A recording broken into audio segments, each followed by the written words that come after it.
పార్వతీదేవి అడిగింది మహాభారతం అనుశాసనిక పర్వంలో, శుభ్రమైన కైలాసం ఉండగా, ఇంత ఐశ్వర్యం ఉండగా, చింతామణి గృహం ఉండగా శ్మశానంలో ఎందుకుంటున్నారని అడిగింది.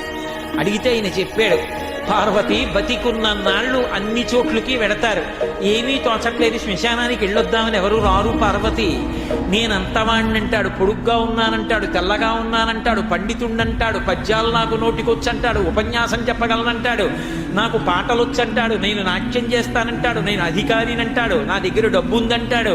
ఇన్ని ఉన్నాయనుకున్న వాడిలోంచి ఊపిరి బయటికి వెళ్ళిపోయిన తరువాత వాడిని తీసుకెళ్లి 4 కొత్త కర్రల మీద పడుకోబెట్టి చాప చుట్టి తాడు కట్టి పైన నూలుబట్ట కప్పి తీసుకొచ్చి అన్నీ తీసేసి కర్రల మీద పడుకోబెట్టి కాల్చేస్తుంటే జీవుడు లేచి నిలబడి పుర్రె పగిలిపోయిన తరువాత కన్న కొడుకు కూడా స్నానం చేసి వెళ్ళిపోతుంటే చీకటి పడిపోయాక, అయ్య బాబోయ్ చుట్టూ ఉగ్రభూతాలు, నా వాళ్ళన్న వాళ్ళు లేరు, వీళ్ళని నమ్ముకున్నాను, ఒక్కడు లేడని ఏడుస్తుంటే నేనున్నాను రా అని చెప్పడానికి నేను కూడా లేకపోతే చచ్చిన వాడు 1000 మాటలు చచ్చిపోతాడని అక్కడ ఉన్నాను పార్వతి, నా కర్మకాల అక్కడ లేనన్నాడు.